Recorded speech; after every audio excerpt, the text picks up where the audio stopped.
प्रणाम हिंदुस्तान। महाराष्ट्र की महाविकास आघाड़ी सरकार, जिसका कायदे से नाम अगर आप मुझे पूछें तो होना चाहिए महाविनाश आघाड़ी। और ये नाम देने के लिए मेरे पास, आपके पास सारे के सारे कई तमाम वैलिड रीजंस हैं। वहां पर जो ये तीन तिकड़ी झोल झपाटे की सरकार बनी है ना, जो जिन तीन पार्टीज को सरकार बनाने का मैंडेट नहीं मिला था, लेकिन उसके बावजूद उन्होंने इधर उधर से झोल झपाटा करके पता नहीं क्या क्या कहानी गढ़ के सरकार वहां पर बना दी। और उसके बाद तांडव लेकर के वो आ गए। किस प्रकार से उन्होंने दिल्ली मुंबई को हिला करके रख दिया, किस प्रकार का उन्होंने राजनीतिक आचरण किया, ये हम सारे के सारे लोग देखते आ रहे हैं, खास तौर पर पालघर के समय पर। अब वहां पर एक और भूकंप आ गया है, और इस बार जो भूकंप आया है वो सरकार के अंदर आया है। जलजला आ गया है साहब, जलजला। मतलब ऐसा लग रहा है कि पता नहीं आपस में क्या हो जाएगा, तलवारें निकल जाएंगी, तलवारें चल पड़ेंगी। जो अलाइ पार्टनर है वो एक दूसरे के पीछे पड़ जाएंगे तलवार लेकर के, और पता नहीं मार काट मच जाएगी। अब क्या हो गया है कि जो ये लड़ाई है ना, वो हो रही है दो अलाइ पार्टनर्स के बीच में, और दोनों के बीच में एक गाना चल रहा है। अब क्या करें, मुंबई में बैठे हुए हैं, बॉलीवुड माया नगरी में बैठे हुए हैं, तो गाने तो ये लोग गाते ही होंगे। तो अब ये गाना गा रहे हैं दोनों, जिनके बीच में लड़ाई चल रही है, वो है शिवसेना एंड कांग्रेस पार्टी। तो गाना जो है वो इस प्रकार से है कि आ देखें जरा किसमें कितना है दम, जम के रखना कदम मेरे दुश्मन आ। अब दुश्मनी होगा, साथिया तो हो नहीं सकता, साथिया तो ये बोलेंगे नहीं, क्योंकि अब तो तलवारें निकली पड़ी हैं। अब झगड़ा जो है वो होना ही था, क्योंकि ये जो दोनों हैं, शिवसेना और कांग्रेस पार्टी, इनकी विचारधारा आपस में नहीं मिलती है। एक पूरब है, एक पश्चिम है। देखिए, कांग्रेस पार्टी की तो कोई आइडियोलॉजी है नहीं, कांग्रेस पार्टी की तो कोई विचारधारा है नहीं। इनकी विचारधारा के नाम पर ये नीलबटा सन्नाटा है, बड़ा वाला जीरो है। यहां पर इनकी पार्टी में तो भाई जो परिवार है, नेहरू और गांधी परिवार, वही विचारधारा है, वही ईश्वर है, वही सब कुछ है। और उन्हीं की कॉर्निश बजाओगे तो ही तुम्हारा भला होगा, नहीं तो ठन ठन गोपाल, बाहर का रास्ता, जो करना है करो।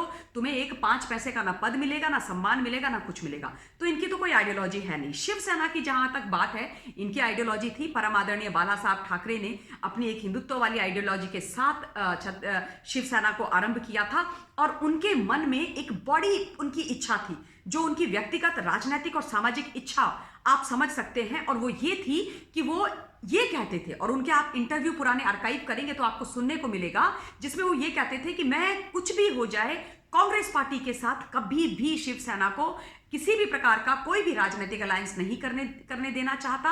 और ना मैं ये चाहता हूं कि हम अपनी आइडियोलॉजी छोड़ करके कांग्रेस की गोद में बैठ करके कभी भी सरकार बनाएं।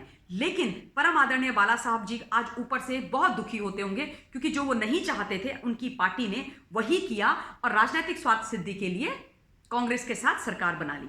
अब क्या हो गया है कि जो इनका ये डंडे निकले हुए हैं, तलवारें निकली हुई हैं एक दूसरे के खिलाफ, वो निकली हैं एक शहर, महाराष्ट्र का जो एक शहर है उसका नाम परिवर्तित करने के लिए। और वो शहर है औरंगाबाद। औरंगजेब ने औरंगाबाद का नाम औरंगाबाद रखा था, और उसके बाद से कायदे से इस नाम को हट जाना चाहिए था। मुगल शासक, क्रूर शासक, उसके नाम पे हमारे देश के अंदर कोई भी शहर क्यों हो, कोई भी कस्बा क्यों हो, लेकिन इन कांग्रेसियों ने ना यही किया है। आप दिल्ली में आ जाइए, भारतवर्ष की राजधानी, आप जिस सड़क में घूमेंगे दिल्ली के अंदर, वो किसी ना किसी मुगल शासक के नाम पे है। जैसे हमारे यहाँ तो महान विभूतियां हुई नहीं, किसी भी महान विभूति के नाम पर आप नहीं रख सकते थे कि ये मुगल आपको मिल गए। वही मुगलों का आपने हमें इतिहास पढ़ाया कांग्रेसियों ने, और वही मुगलों के नाम पे सड़कों के, शहरों के नाम रख दिए। अब शिवसेना कहती है कि हम परम आदरणीय छत्रपति संभाजी महाराज के नाम से औरंगाबाद का नाम रखना चाहते हैं, यानी कि संभाजी नगर औरंगाबाद का नाम रखना चाहते हैं। लेकिन कांग्रेस तिलमिला गई।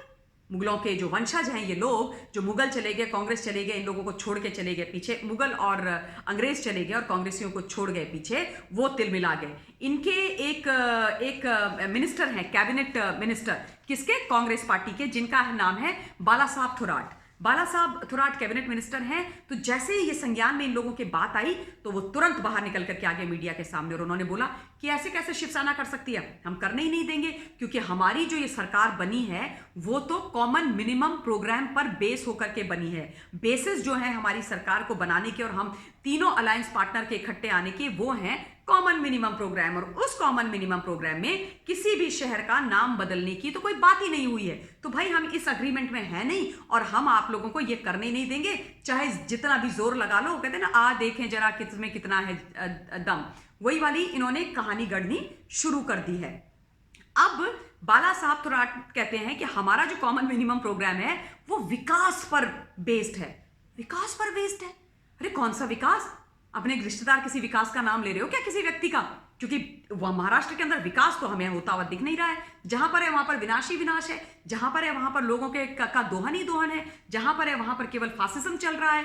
तो यही सब चल रहा है। तो विकास विकास की बातें इन लोगों के मुंह से तो बिल्कुल अच्छी नहीं लगती।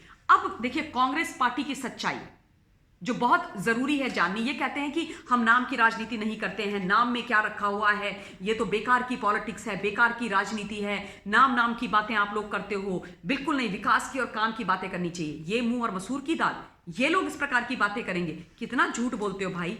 अगर आप खोजेंगे तो आपको पता चलेगा कि कितनी सारी योजनाएं, कितनी सारे संस्थान आदि के नाम नेहरू और गांधी परिवार के ऊपर हैं। और मैं आपको थोड़े से चंद गिना रही हूं, बाकी मैं आपसे निवेदन करूंगी कि आप लोग खुद से ढूंढ कर निकाल के आइएगा। 52 राज्य की योजनाएं नेहरू गांधी परिवार के ऊपर, 51 पुरस्कार नेहरू गांधी के नाम से इस देश में चलते हैं, 49 मेडिकल संस्थान नेहरू गांधी के नाम पर इस देश में आज तक चले आ रहे हैं, 37 राज्य के संस्थान, स्टेट के अंदर जो संस्थान चल रहे हैं वो नेहरू गांधी के नाम से चल रहे हैं, 28 जो खेल के संस्थान हैं वो नेहरू गांधी के नाम से चल रहे हैं इस देश के अंदर।